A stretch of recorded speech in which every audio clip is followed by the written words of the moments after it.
देखिए, लास्ट वाली क्लास में बात कर रहे थे पांचवी विशेषता की, संसदीय शासन व्यवस्था। और संसदीय शासन व्यवस्था की विशेषता की हमने बात की थी, जिसमें हमने कहा था कार्यपालिका व्यवस्था के प्रति उत्तरदायी होती है, जिसमें हमने राज्य की सरकार, वर्तमान में राजस्थान सरकार का उदाहरण देके भी हमने आपको समझाया था कि कैसे कार्यपालिका व्यवस्थापिका के प्रति उत्तरदायी होती है। कार्यपालिका को व्यवहार में आप सरकार कह सकते हैं, वैसे सरकार के 3 अंग होते हैं, पर जो प्रेजेंट में हमको जो दिखती है व्यवहारिक रूप से वही कार्यपालिका है। जैसे अगर हम स्टेट की बात करें तो मुख्यमंत्री और जितने भी मंत्री हैं वो राज्य की कार्यपालिका में आता है, और प्रधानमंत्री और जितने भी मंत्री हैं या फिर कार्यपालिका का संवैधानिक एक मुखिया भी होता है, वो राष्ट्रपति होता है। और प्रधानमंत्री और जितने भी मंत्री हैं वो सब क्या है, वो केंद्र की कार्यपालिका है। व्यवस्थापिका की बात करें तो संसद अपने आप में व्यवस्थापिका है, किसकी, केंद्र की। और अगर राज्य के संदर्भ में अगर हम बात करें तो राज्य का जो विधानमंडल है वो राज्य की व्यवस्थापिका कहलाता है। तो पहला गुण हमने यहाँ पर ये समझा। और दूसरे गुण की अगर बात करें तो मैंने आपको बता भी दिया इस संदर्भ में कि कार्यपालिका का गठन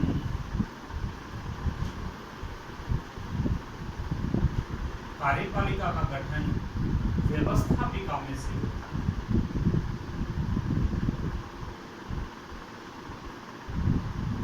देखिए, संसदात्मक शासन व्यवस्था में ये विशेषता होती है, अध्यक्षात्मक शासन व्यवस्था में ये विशेषता नहीं पाई जाती है। अध्यक्षात्मक व्यवस्था में जरूरी नहीं है कि वह व्यक्ति संसद का सदस्य हो वही राष्ट्रपति या मंत्री बनेगा, अन्य व्यक्ति भी बनाया जा सकता है। पर भारत में संसदीय शासन व्यवस्था को अपनाया, इस कारण जो कार्यपालिका का चुनाव होगा वो किसके अंतर्गत से होगा, व्यवस्थापिका से। अगर जैसे बात करें आज देश का जो प्रधानमंत्री है या जितने भी गृह मंत्री हो, रक्षा मंत्री हो, विदेश मंत्री हो, अन्य किसी भी प्रकार का कोई भी मंत्री, वो सब क्या है, संसद के सदस्य हैं। ये अनिवार्यता है कि केंद्र की कार्यपालिका में जितने भी मंत्री या प्रधानमंत्री होंगे वो सब व्यवस्थापिका यानी कि संसद के सदस्य होंगे। यही राज्य के संदर्भ में बात है कि राज्य की विधानमंडल का सदस्य होना बहुत जरूरी है, वही सदस्य राज्य की सरकार में शामिल हो सकता है, यानी कि मुख्यमंत्री या मंत्री पद हासिल कर सकता है। तो ये बात आपको क्लियर हो जानी चाहिए कि भारत में संसदीय शासन व्यवस्था को अपनाया गया है, और संसदीय शासन व्यवस्था की ये विशेषता है जिसके अंतर्गत बहुत प्रतिनिधित्व देखने को मिलता है। संघात्मक शासन व्यवस्था भी हमारे ये बात पहले होनी चाहिए थी। संघात्मक शासन व्यवस्था भी केंद्र और राज्य के मध्य संबंधों को क्या है, विस्तारित तरीके से क्या है, प्रस्तुत करती है। ये आगे विस्तार से पाठ आएगा जब हम इसकी बात भी करेंगे। संघात्मक शासन व्यवस्था और संसदीय शासन व्यवस्था दोनों में अंतर है, इसलिए आप इसके बारे में कंफ्यूज ना होइए। अभी केवल हम इतनी ही बात करेंगे।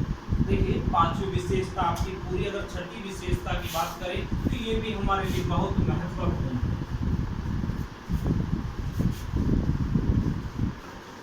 छठी विशेषता जो आपको दी गई है, छठी विशेषता भी अपने आप में बहुत महत्वपूर्ण।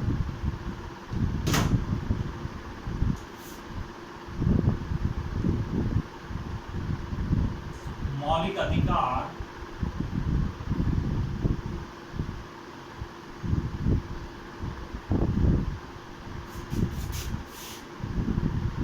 और कर्तव्य।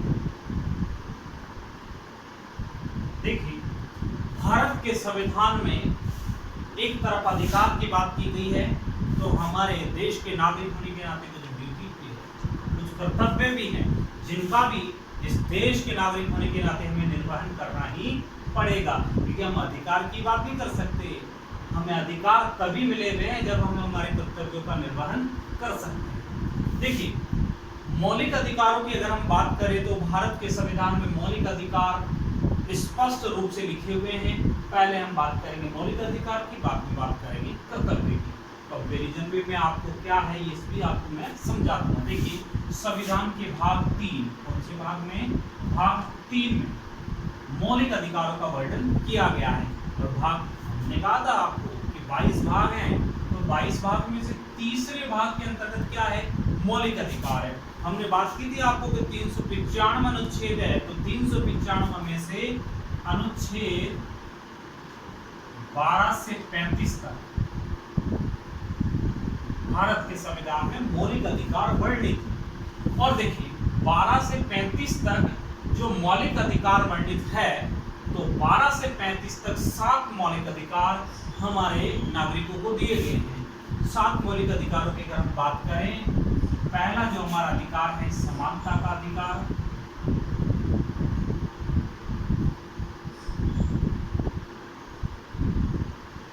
स्वतंत्रता का अधिकार,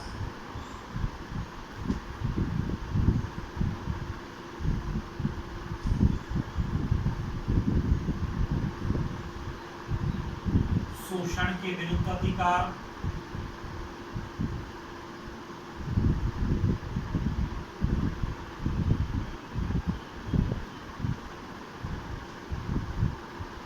धार्मिक स्वतंत्रता का अधिकार,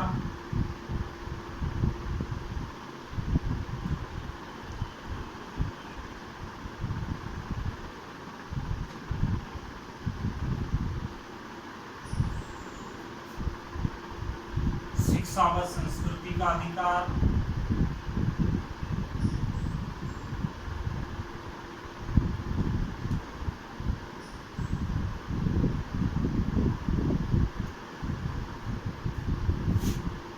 संपत्ति का अधिकार,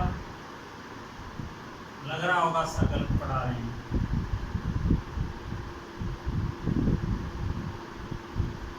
और 7वां संवैधानिक उपचारों का अधिकार।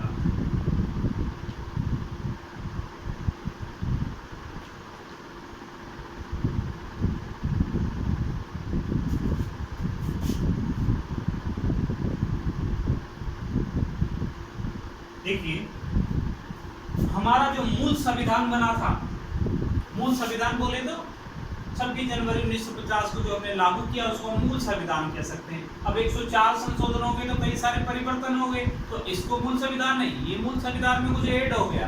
पर अगर मूल संविधान की बात करें तो उस समय हमें प्रत्येक नागरिक को क्या दिया गया था? 7 मौलिक अधिकार दिए गए थे। पर 44वें संविधान संशोधन से, कौन से संविधान संशोधन से? 44वें संविधान संशोधन से, शॉर्ट लिख देता हूं। 44वें संविधान संशोधन 1976 के द्वारा जो संपत्ति का मौलिक अधिकार था वो क्या कर दिया गया? हटा दिया गया। और वर्तमान में नागरिकों को कितने मौलिक अधिकार प्राप्त हैं? 6। समानता का अधिकार, स्वतंत्रता का अधिकार, शोषण के विरुद्ध अधिकार, धार्मिक स्वतंत्रता का अधिकार, शिक्षा और संस्कृति का अधिकार और संवैधानिक उपचारों का अधिकार। जो एक मौलिक अधिकार था संपत्ति का अधिकार, जो अनुच्छेद 31 के अंतर्गत आता था, उसको 44वें संविधान संशोधन 1976 के द्वारा क्या कर दिया गया? हटा दिया गया है। और वर्तमान में नागरिकों को कितने मौलिक अधिकार प्राप्त हैं? 6 मौलिक अधिकार प्राप्त हैं। आपकी बुक्स में पूरे संविधान संशोधनों का वर्णन नहीं किया गया है, क्योंकि बहुत सेलेक्टेड चीज आपको जो इम्पोर्टेंट है वो दी गई है। एक मौलिक अधिकार की और बात आपके अंतर्गत यहाँ पर की गई है, देखिए।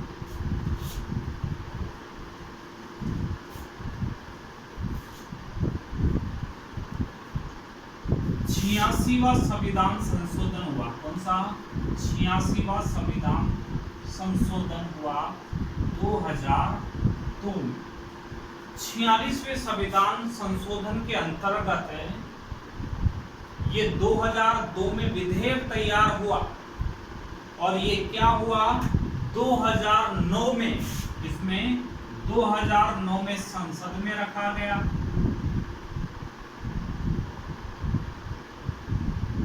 2009 में संसद में इसको पारित करवाया गया, और 1 अप्रैल 2010 से संपूर्ण देश में, यानी पूरे देश में शिक्षा का अधिकार क्या हो गया? मौलिक अधिकार के अंतर्गत शामिल हो गया। शिक्षा का अधिकार किसके अंतर्गत शामिल हो गया? मौलिक अधिकारों के अंतर्गत शामिल हो गया। 86वें संविधान संशोधन जिसका मसौदा विधेयक 2002 में तैयार किया गया। एक छोटी सी बात जो आपको समझ में आनी चाहिए, कभी आपको वर्डिंग होती विधेयक और कभी आपको वर्डिंग होती कानून। तो विधेयक और कानून में कितना अंतर है?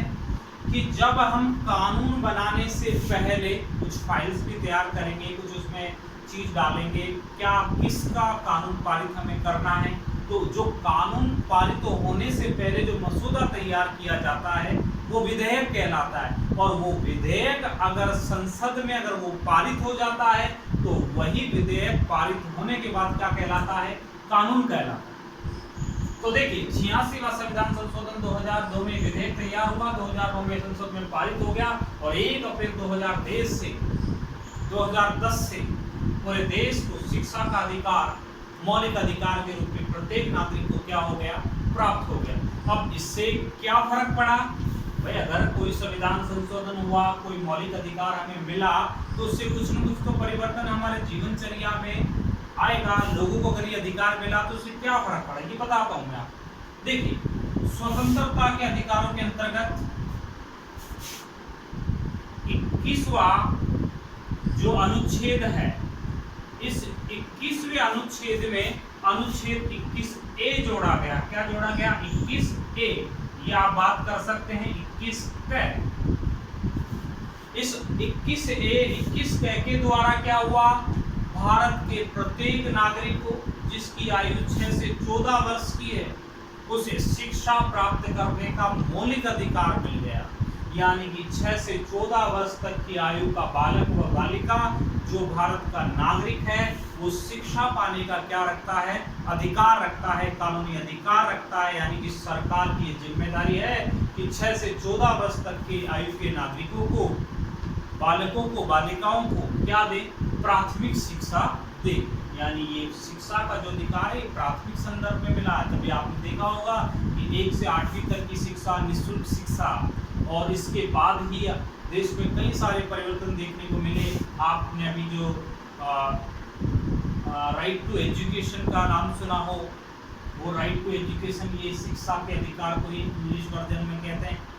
और ये RT जिसे हम कहते हैं राइट टू एजुकेशन, ये आपने देखा 25% सीटों पर निजी संस्थाओं में, निजी शिक्षण संस्थाओं में भी 25% जो निःशुल्क सीटें आवंटित की गई वो इस अधिकार के द्वारा ही दी गई। तभी आपने देखा होगा जब बहुत पहले जब आप पढ़ते थे जब RT नहीं थी, पर ये वर्तमान में भी 5-7 सालों से ये सब चालू हुआ है। आपने देखा शिक्षक की भर्ती के लिए रीटेट, सीटेट, कई तरह के जो आपके कॉम्पिटिशन एग्जाम शुरू हुए वो इस शिक्षा के अधिकार के बाद ही शुरू हुए हैं। और उसका प्रभाव, इस शिक्षा के अधिकार का प्रभाव भी है ये एग्जाम लगना। तो मौलिक अधिकार आपको समझ में आ जाने चाहिए। और ये मौलिक अधिकार एक तरीके से व्यक्ति के लोक कल्याण के लिए बहुत आवश्यक है। अगर ये अधिकार नहीं हो तो आप समझ लीजिए जैसे नींबू में रस नहीं और नींबू दिख रहा हो, वैसे इंसान का जीवन है। इन अधिकारों का उपयोग करके ही मनुष्य गुणवान बनता है, गुणवत्तापूर्ण बनता है और लोक कल्याणकारी बनता है। अगर व्यक्ति का अपना निजी कल्याण करना है तो इन अधिकारों का उपयोग हमें करना ही होगा। और देश की सरकार और न्यायपालिका सुनिश्चित करती है कि प्रत्येक नागरिक को ये 6 मौलिक अधिकार मिलने चाहिए। ये बात हमारे मौलिक अधिकारों की हुई। और अब बात करते हैं मौलिक कर्तव्य।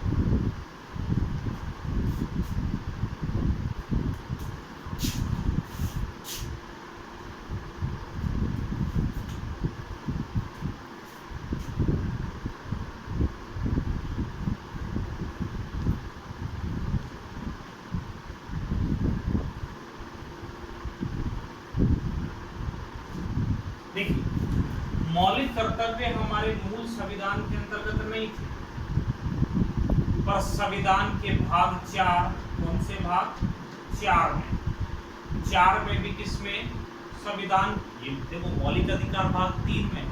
और अगर कर्तव्य की बात करें तो कर्तव्य किसमें है, भाग 4 में।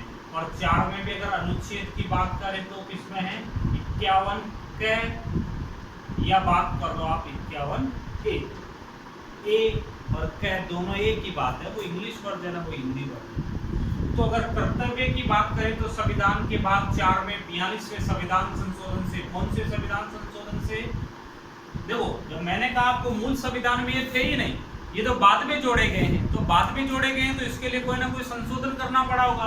तो ये 42वां संविधान संशोधन हुआ जिसके क्या जोड़ेंगे, हमारे देश में कर्तव्य जोड़ेंगे। देश के संविधान में कर्तव्यों का उल्लेख किया गया और उस समय जब 42वां संविधान संशोधन हुआ तो हमने संशोधन किया, एक नया 51 वाक्य, एक अनुच्छेद नया जोड़ा और 51 में ही मतलब एक आगे कंटेंट्स बढ़ाया 51 क के नाम से, जिसके अंतर्गत मौलिक कर्तव्यों का मतलब वर्णन किया गया। और उस समय 10 मौलिक कर्तव्य, कितने मौलिक कर्तव्य, 10 मौलिक कर्तव्य प्रत्येक नागरिक की जिम्मेदारी। कर्तव्य क्या होते हैं, ड्यूटी। अगर हम अपने देश से कुछ अधिकार मांग रहे हैं हमारे कल्याण के लिए, हमारे सर्वांगीण विकास के लिए, तो हमारी कुछ ड्यूटी भी बनती है जो हम देश के नागरिक होने के नाते निभाएं। और इन कर्तव्यों में आप बात करें जैसे देश के पर्यावरण की सुरक्षा करना, राष्ट्रीय स्मारकों की सुरक्षा करना, देश की अक्षुण्णता अखंडता को बनाए रखना, देश में भाईचारे की भावना को बढ़ावा देना, राष्ट्रभक्ति, इस तरीके से जुड़े हुए लगभग 10 मौलिक कर्तव्य प्रत्येक नागरिक की जिम्मेदारी में आए। इन कर्तव्यों का निर्वहन प्रत्येक नागरिक को अपनी ईमानदारी से करना चाहिए। अगर इन कर्तव्यों का हम सही तरीके से पालन करेंगे, इन कर्तव्यों को अगर हम निभाएंगे तो हमारे देश का विकास जरूर होगा। और एक देश के नागरिक होने के नाते हमें कर्तव्यों को हमेशा हमारे मस्तिष्क में रखना चाहिए और देश के प्रति आदर का भाव रखना चाहिए। इन 10 कर्तव्य देखिए, वापस हुई शिक्षा का अधिकार। शिक्षा का अधिकार 1 अप्रैल 2000 देश से पूरे देश में लागू हो गया, तो उससे देखो इफेक्ट कर्तव्यों पर भी आया। जब हमारे देश में 10 मौलिक कर्तव्य थे और वर्तमान में 11 मौलिक कर्तव्य हैं। कितने कर्तव्य हैं, 11। जो 11वां कर्तव्य जुड़ा है वो शिक्षा के अधिकार के प्रभाव से ही जुड़ा है। अब 11वां जो कर्तव्य जोड़ा गया कर्तव्यों के अंतर्गत, ये कर्तव्यों के अंतर्गत जो 11वां मौलिक कर्तव्य जोड़ा गया, इस कर्तव्य में ये बताया गया है कि 6 से 14 वर्ष तक के आयु के बालक बालिकाओं को शिक्षा दिलाना प्रत्येक माता पिता अभिभावक की जिम्मेदारी है, कर्तव्य है। यानी देश का प्रत्येक नागरिक अपने बच्चों को जिनकी आयु 6 से 14 वर्ष है उनको वो जरूर क्या दिलाएं, शिक्षा दिलाएं। ये 11वां मौलिक कर्तव्य जोड़ा गया। देखिए यहाँ हमने जो बात की है वो बात की है मौलिक कर्तव्य और मौलिक अधिकारों की। आपको विस्तारित रूप से मैंने आपको समझाया। इन सब का जो वर्णन है, देखिए जो ये पहला पार्ट है ये केवल आपको सार बता रहा है। मैं आपको यहाँ, आपने सोचा कि सर ने ये 7 मौलिक अधिकार लिख दिए, एक को तो पहुंचा ही दिया ठिकाने, 6 बच रहे हैं और 6 का भी वर्णन यहाँ आपको नहीं समझा रहे हैं। तो उसका कारण ये नहीं है, आगे आने वाले पार्ट में मौलिक अधिकार के नाम से अलग ही आपको एक पार्ट आएगा जिसमें समानता, स्वतंत्रता, ये सारे जो आपको अधिकार मिले हुए हैं खूब अच्छे से आपको पढ़ने में मिलेंगे। विस्तारित तरीके से एक एक अनुच्छेद की वहाँ पर बात होगी, कौन सा अनुच्छेद किस प्रकार की बात करता है, ये सारी चीज़ें आपको देखो। जो शिक्षा का अधिकार था ये स्वतंत्रता के अधिकारों के अंतर्गत में ही शामिल किया गया है, इस चीज़ का भी आपको ध्यान देना चाहिए। तो देखिए 5वीं विशेषता की बात हमने की है और जो 6ठी विशेषता अब हम यहाँ पर पढ़ने वाले हैं वो है राज्य की नीति निर्देशक तत्व।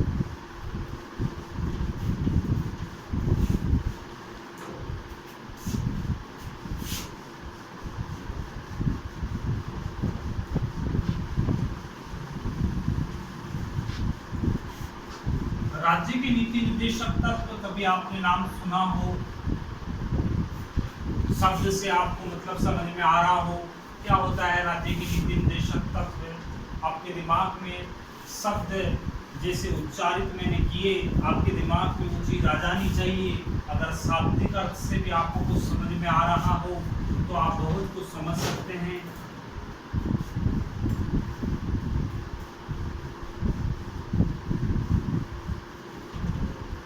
तो देखिए 6ठी विशेषता,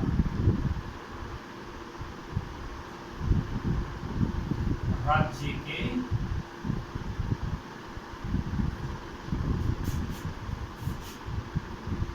नीति निर्देशक तत्व। देखिए एक तो मैं आपको यह बात बता दूं, यहाँ राज्य का मतलब कोई हमारे स्टेट की बात नहीं हुई। यहाँ राज्य एक क्योंकि सैद्धांतिक दृष्टि से पूरे देश को यहाँ राज्य कहा गया है। तो हमारे संविधान के अंतर्गत नीति निर्देशक तत्वों का भी उल्लेख किया गया है।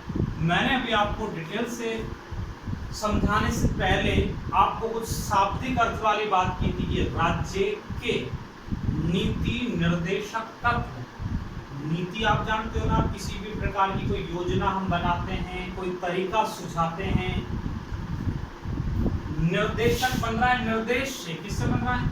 निर्देश, यानी कि राज्य को, यानी कि हमारी सरकार को, चाहे वो हमारे प्रांत की सरकार हो चाहे हमारे देश की सरकार हो, उसको नीति बनाने में यानी कुछ योजना बनाने में, कुछ कानून बनाने में, किसी भी प्रकार का कोई उनको कोई कार्य करना हो तो उस नीति के बनाने में कुछ संविधान में निर्देश दिए गए हैं। मेरी बात आपको समझ में आनी चाहिए। यानी हमारे देश की सरकार जब भी कोई कानून का निर्माण करती है, जब भी कोई योजना बनाती है, किसी भी प्रकार के कोई आयोग का गठन करती है, तब उन निर्देशों को वो क्या करें? पालना करें। देखिए इनकी विशेषताएं क्या है, ये राज्य के नीति निर्देशक तत्व, यहाँ हम उसको थोड़ा सा पढ़ेंगे, विस्तार से आगे आएगा, पर जितना सारगर्भित रूप से कम शब्दों में ज़्यादा हम बता सके उतनी हम बात करेंगे। पहले तो ये भाग 4 में, कितने में है? भाग 4 में। और अगर अनुच्छेद की बात करें तो देखिए 12 से 35 तक आपके मौलिक अधिकार थे और अनुच्छेद 36 से 51 तक। अब आप कहोगे सर 51 तो कर्तव्य में आ गया था, मैंने आपको बताया था 51 का है, यानी इस 51 में भी आगे एक पॉइंट जोड़ा गया है जिसको 51 का या 51 ए कहा गया है। अगर हम बात करें तो राज्य के नीति निर्देशक तत्व भाग 4 में अनुच्छेद 36 से 51 तक वर्णित है। यानी कि ये राज्य की सरकारों को निर्देश करते हैं कि जब भी वह किसी भी प्रकार के कानून का निर्माण करे तो इनकी पालना सुनिश्चित करे। तो देखिए ये वाद योग्य नहीं है, इनकी सबसे बड़ी विशेषता जैसे मौलिक अधिकार तो वाद योग्य है और नीति निर्देशक तत्व वाद योग्य नहीं है। वाद योग्य नहीं है का मतलब यानी कि अगर हमारे देश की सरकार, हमारी प्रांतों की सरकार इन निर्देशों की अगर पालना नहीं करे तो हम सरकार के खिलाफ न्यायालय में नहीं जा सकते। यानी इस वाद को न्यायालय में हम नहीं ले जा सकते कि भाई हमारी सरकार इस निर्देश की पालना नहीं कर रही है। ये जो अगर आपके मौलिक अधिकारों का हनन होता है तो आप देश की सरकार के खिलाफ भी न्यायालय में जा सकते हैं और उसकी सुनवाई होगी। पर अगर देश की सरकार या प्रांतों की सरकार राज्य के नीति निर्देशक तत्वों की पालना नहीं कर रही है या कम कर रही है तो हम उसके लिए न्यायालय में नहीं जा सकते। अब ऐसा क्यों है कि भाई फिर क्यों बनाएंगे ये निर्देश जब सरकार के ऊपर बाध्यता ही नहीं है इनको मानने की, तो फिर बनाए क्यों गए? अब मैं इसको आपको समझा रहा हूँ। जब हमारा देश आज़ाद हुआ था तब हमारी स्थितियाँ ऐसी नहीं थी कि हम सारे निर्देशों की पालना कर सकें। अब मान लीजिए कोई व्यक्ति गरीब है, कमज़ोर है, उसकी आर्थिक स्थिति अच्छी नहीं है और उसे सारे काम करने के लिए कहा जाए तो उसका मन होते हुए भी वह सारे काम नहीं कर पाएगा। यही स्थिति हमारे देश की थी कि नीति के निर्देशक तत्व तो हमारे बनाए गए पर निर्देशक तत्वों की पालना में बाध्यता सरकार के ऊपर नहीं रही कि सरकार के पास जितने संसाधन हैं, जितनी आर्थिक स्थिति है, उसके अनुसार वह अधिकतम से अधिकतम निर्देशों की पालना करे। पर देखिए ये जो राज्य के नीति निर्देशक तत्व है ये है लोक कल्याणकारी।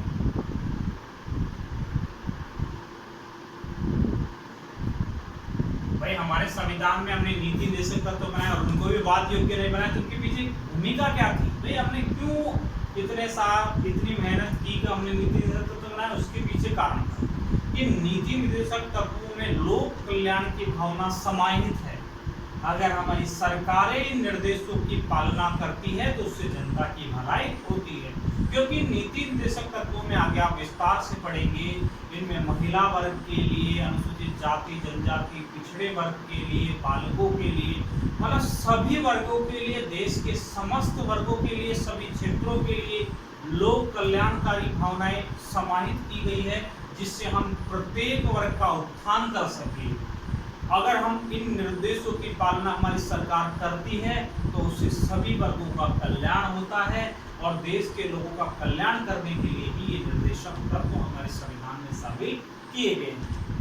अब ये वाद योग्य नहीं है, ये मैंने आपको बताई थी कि इनका अगर हनन होता है तो हम न्यायपालिका नहीं जा सकते।